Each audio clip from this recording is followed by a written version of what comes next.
When millions of aliens invade Earth and wipe out humanity in a matter of seconds, 4 teens from a summer camp find themselves the world's last hope. Humanity has no idea, an alien invasion has already begun. In the far reaches of space, a massive extraterrestrial warship ambushes a human spacecraft. Major Collins, the last surviving crew member, scrambles to pinpoint the enemy's location and send the intel back to Earth before it's too late. Everyone else is dead, but she's determined to complete her mission, no matter what. Every second makes it harder. One of the alien monsters has already boarded the ship. Back on Earth, we meet Alex, a typical teenager who spends most of his time behind a screen. His mom, worried he's isolating himself, decides it's time for a change and drops him off at a summer camp dramatically named The Edge of the World. There, he meets Daryush, the flashy son of a rich car dealer, and Zhen, a quiet girl from Shanghai hiding behind a fake family connection to get into the U.S. Alex is still reeling from his father's death in a house fire and struggles to leave the safety of home. At camp, he instantly falls for Zhen, and his mom, thinking this getaway is just what he needs, gives him a warm and cheerful goodbye in front of everyone, leaving Alex mortified. Trying to prove himself, Alex climbs the camp's zipline platform, but his fear of heights gets the best of him. The other kids mock him and call him a coward, deepening his sense of isolation.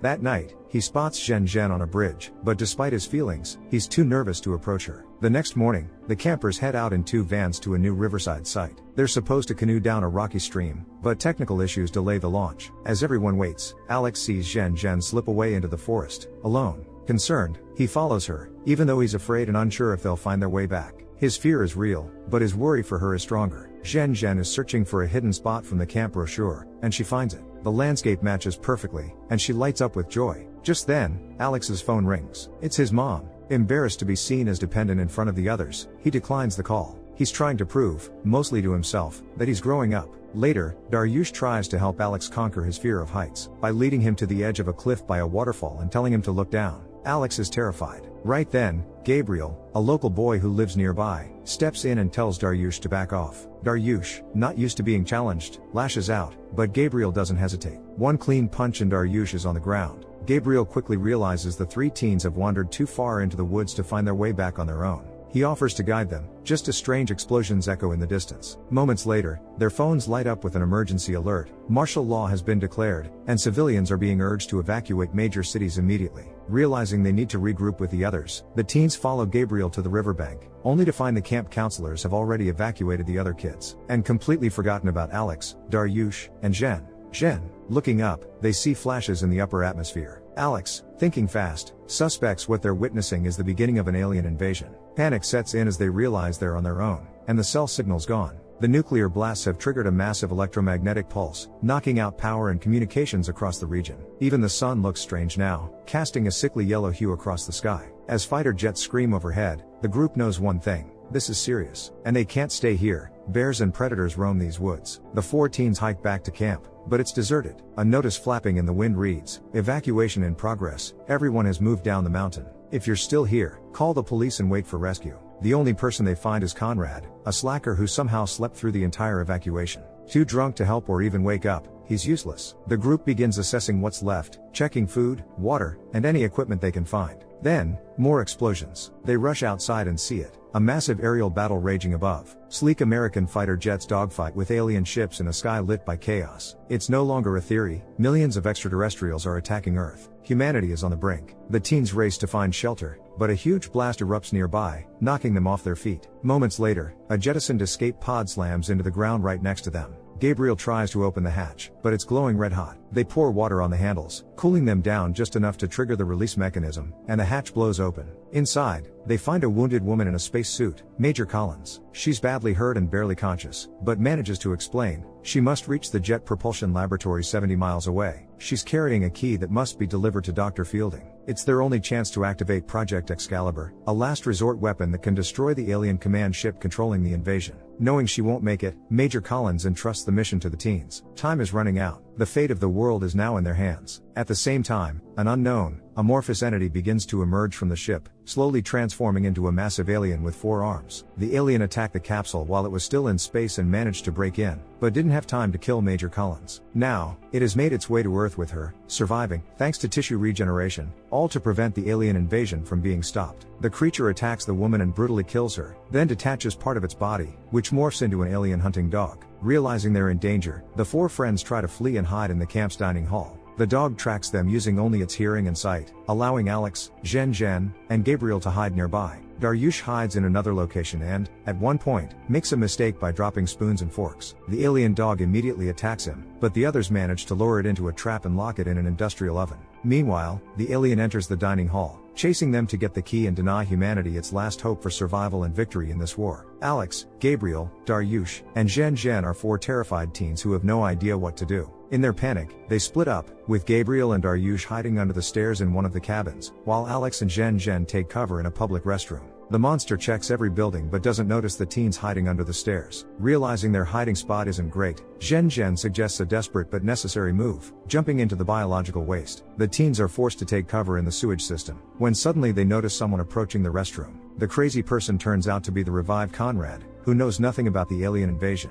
The alien immediately attacks Conrad and kills him, while Gabriel and Daryush leave their hiding spot to try and save their friends. The situation intensifies by the second, as the alien hunting dog finds an exit through the chimney and is free again. It begins chasing the teens, driving them toward the spacecraft's cabin. Daryush and Gabriel manage to climb into the cabin and lock the door from the inside, but their friends are still in danger, and the monster and its dog are nearby. Zhen and Alex want to join them, but the others are arguing, trying to figure out how to open the door. At one point, they accidentally activate the jet engine, which helps them destroy the alien hunting dog. Daryush, the self-absorbed show-off, calls himself the hero, but the others don't argue, because at the end of the day, the result is what matters. 4 teenagers try to escape the scene, but the enraged alien catches up with them. Using all of its arms, it captures the group and drenches them in an unknown black liquid. It seems like their days are numbered and the monster is about to kill them, but a fighter jet swoops in, launching an aerial strike and shooting the alien. The group manages to escape and hide, but tensions begin to rise between the boys. They don't know what to do next, or if anyone can help them. Frustrated by their empty chatter, the strong-willed Zhen slaps all 3 of them, then suggests they carry out Major Collins' last request. They must deliver the key to the base, but the teens know they're not up to such a difficult task. Trying to keep things simple, they decide to descend from the mountains into the nearest city and hand over the key to the adults so they can stop the alien invasion.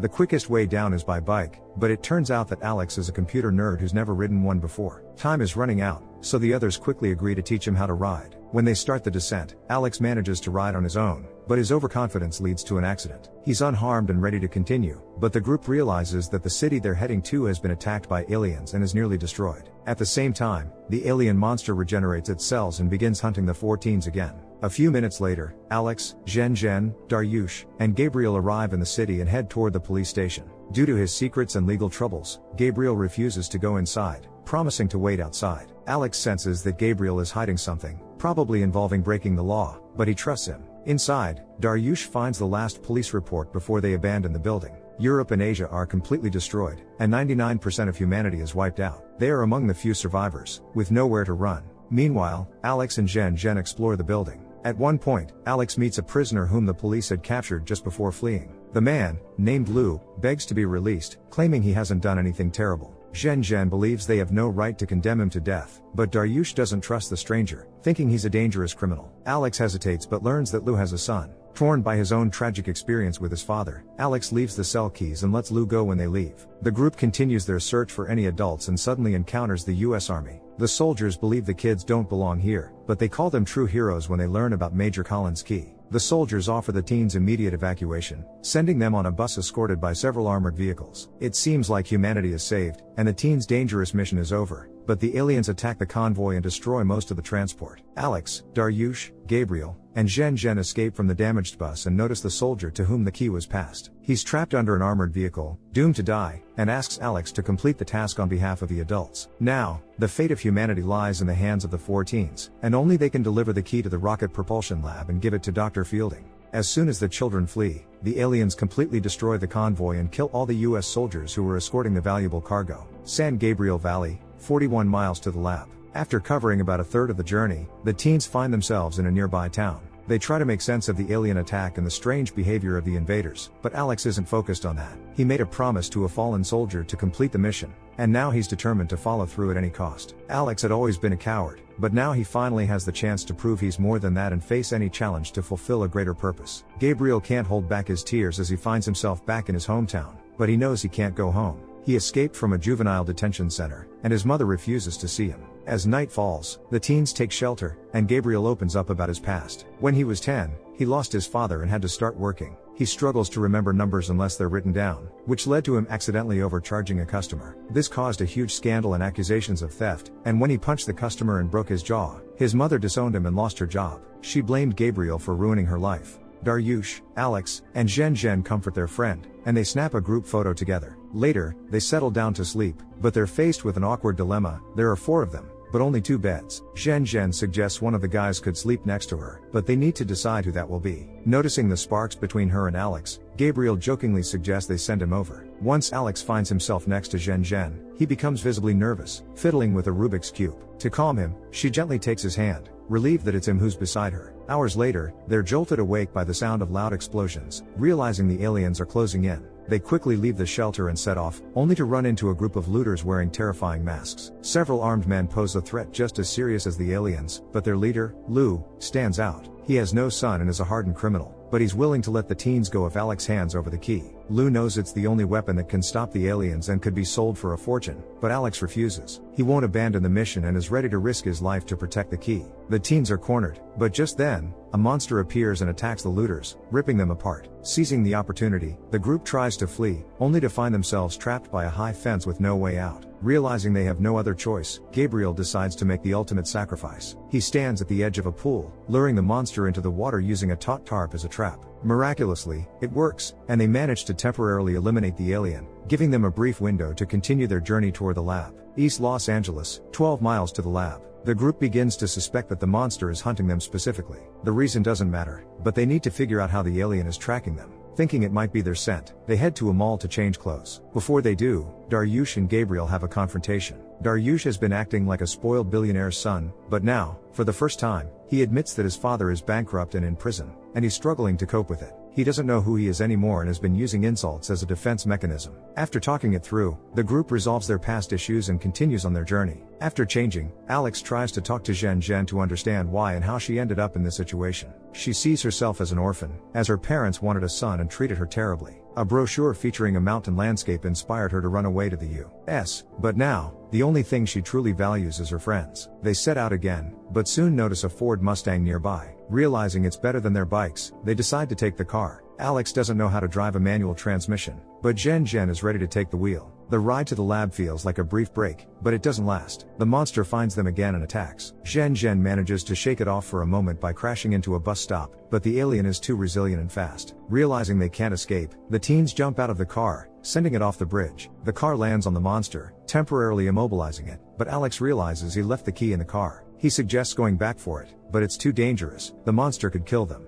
Deciding to risk his own life, Dariush climbs down and retrieves the key. Just when they think it's over, the monster severely wounds him, but he manages to escape. Pasadena, less than 2 miles to the lab. Zhen confesses her love to Alex and asks him to kiss her, but he doesn't understand Chinese. When they first met, Alex had spoken to her in Chinese, and she assumed he would understand her confession. With the mission still their focus, the group pushes on toward the lab and searches for Dr. Fielding. They find him, but it's too late, he's dead. They thought he was transmitting a signal on the radio, but it turns out it was just blood dripping from his hand. With no hope for rescue, the teens decide to find their parents if they're still alive, but Zhen has nowhere to go. Alex stays by her side, and they all agree not to abandon each other. A moment later, they hear a man's voice and rush to the control room. It turns out to be a general from the operations command. He could stop the alien invasion with the key, but he doubts the kids can help. Alex steps up as leader, declaring they're ready to fight and will do whatever it takes. The key holds data showing the location of the alien ship's command center. Their mission is to go to the basement, activate the generators, then climb to the roof and set up the antenna, so they can launch Excalibur and stop the aliens. Zhen heads to the basement to start 3 generators, using a countdown and mechanical watch from Alex's deceased father. As she tries to open a door, she encounters a hunting dog that's torn apart the last surviving scientist. She fights off the monster's attack and hides behind a metal door. Meanwhile, Gabriel and Dariush stay at the control station to prep the equipment. Dariush occasionally passes out but writes numbers in his own blood to help his forgetful friend open the safe containing the nuclear launch keys. Alex takes on the most dangerous task, climbing to the roof to to overcome his fear of heights. As he reaches the antenna, he notices the monster has found him again and is chasing him.